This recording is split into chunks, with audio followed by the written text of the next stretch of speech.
malaman ang aking gagawin sa isang umaga. Sasabihin sa akin nang ako'y dapat na nilang pag-aralin sa isang paaralan ko nito tawagin. Wow, galing. Ilang taon ka na nga? 4. Wow. 4 pa lang daw ako, sabi doon ni mama. 4 ka pa lang. So, kailan ka pa kailan ka magpa-5? Sabi daw ng mama. Saan ang birthday mo? July? July po.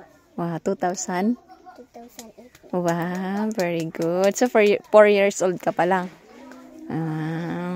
Sino nagturo sa iyo mo na magtula? Sabi daw ng mama. Si ma'am mo ang nagturo sa magtutula ka. Nagtutula ka sa graduation, no? Wow, very good naman yan. Galing-galing. Bus po kami mag-graduate. Bus ka mo mag-graduate. Okay. Anong sabi mo? Anong sabi mo kan mama mo kay matibay ka magtula? Sabi daw maniguro daw ako mag-eskwela para may ano daw akong may pasalubong. Fried chicken. Gusto mo fried chicken? Mapakal kita fried chicken? Wow. Sige, makatira sa akin. Akala ko pa mama, damo-damo. Opo. Mapakal kita, no? 160. 160. Galing naman yan.